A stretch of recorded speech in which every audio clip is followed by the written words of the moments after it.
ये कोई swimming pool या नदी के बाहर की फुटेज नहीं है कि जहां पर लोग तैर रहे हैं, बल्कि ये वीडियो है मुंबई के फेमस मॉल के बाहर की। गुड़गांव, भोपाल, दिल्ली और इंडिया की बाकी सिटीज की भी हालत सेम है। मोहाली का वो केस तो याद होगा जिसमें एक इंडियन साइंटिस्ट स्विट्जरलैंड, जर्मनी जैसे देशों को छोड़कर इंडिया आया था यहाँ रिसर्च करने के लिए, पर पार्किंग में एक झगड़े के दौरान उसकी जान चली गई। पब्लिक ट्रांसपोर्ट की हालत भारत में ये है जिसमें कीड़े मकोड़ों की तरह हर रोज जान पर खेलकर लाखों लोग ट्रेवल करते हैं। पब्लिक प्लेस की हालत भी आपको दिखा दूं कि कैसे लोगों ने कचरे और गुटखे की पीक से जगह को सजा दिया है। इंफ्रास्ट्रक्चर बिल्कुल कबाड़ बन चुका है। नए फ्लाईओवर हो या रोड हो, बिना वजह के 10-10 फीट जमीन के अंदर धंस जा रहे हैं। और यही कारण है कि लाखों लोग आज इंडिया को छोड़कर दूसरे देश में जाने को मजबूर है। और जो अमीर है वो भी इस देश में नहीं रुकना चाहता है, क्योंकि गवर्नमेंट के टैक्सेस इतने हाई है कि उसे यहाँ सर्वाइव कर पाना ही मुश्किल है। और ऊपर से उसको जो फैसिलिटीज मिलती है वो तो अफ्रीकन कंट्रीज से भी खराब है। तो सवाल वही पुराना है कि आखिर इस देश में चल क्या रहा है। क्या इंडियंस के पास जो कि बराबर टैक्स दे रहे हैं उनको भारत छोड़ने के अलावा क्या दूसरा ऑप्शन है? देखते हैं।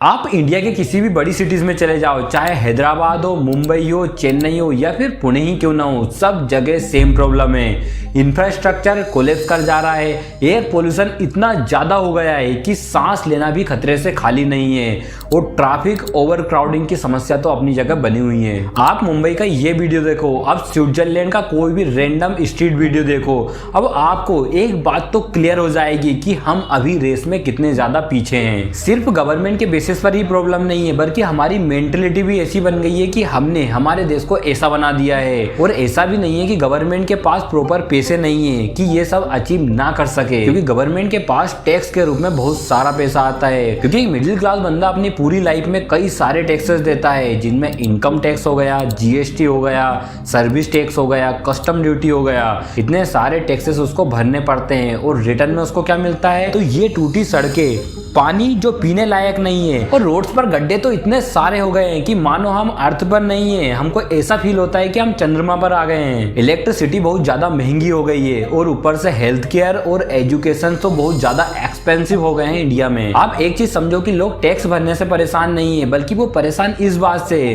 कि रिटर्न में उनको जो फैसिलिटीज मिलेगी वो किसी काम की नहीं है। यहाँ की रोड्स, यहाँ का पोल्यूशन, यहाँ का हेल्थ केयर सिस्टम, यहाँ का एजुकेशन सिस्टम उसे एक दूसरे देश में जाने को मजबूर कर देता है। और इसीलिए आज भारत का हर व्यक्ति इस देश को छोड़कर दूसरे देश जाना चाहता है। क्योंकि अगर इंडिया के बाहर वो किसी देश में रहता है, जैसे जापान, सऊदी अरब या फिर यूएसए, तो वहां पर उसको मिलते हैं साफ सड़कें, क्लीन वाटर, क्लीन एयर और साथ में रिस्पेक्ट के साथ एक जीवन, एक लाइफ स्टाइल। पर इंडिया के केसेस में बिल्कुल अलग है, क्योंकि हमारे यहाँ पर इतने हाई टैक्स के बदले हमें क्या मिलता है? ऐसी टूटी सड़कें, डर्टी वाटर और एयर पोल्यूशन का स्लो पॉइजन। क्योंकि इंडिया में एयर पोल्यूशन के कारण जो लोगों की हालत हो रही है, उसके कारण उसकी लाइफ एक्सपेक्टेंसी भी कम हो रही है साथ में। और इसीलिए इंडिया के लोग इंडिया को छोड़कर दूसरे देश में जाना चाहते हैं, ताकि एटलीस्ट उनके बच्चों को वो साफ हवा तो दे सके। और सेफ्टी वो तो इंडिया में ना के बराबर है। यहाँ वुमेन सेफ्टी एक नेशनल चैलेंज बन चुका है।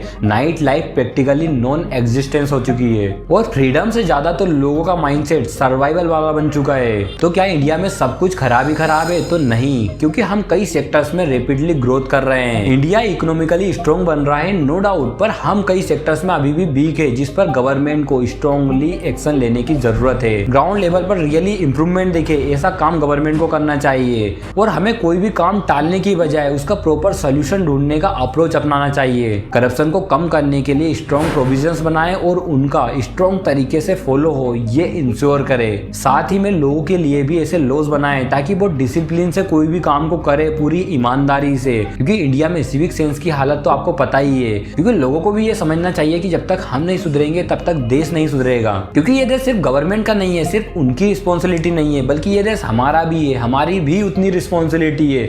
इसलिए हमको सरकार के साथ मिलकर सरकार के साथ काम करना चाहिए, ताकि हमारे देश को वर्ल्ड क्लास कंट्री बनाया जा सके। इस पर आप क्या सोचते हो कमेंट में जरूर बताएं। और हाँ, हमारे चैनल को फॉलो करें ताकि ऐसे ही इंफॉर्मेटिव कंटेंट हम आपके लिए लाते रहें।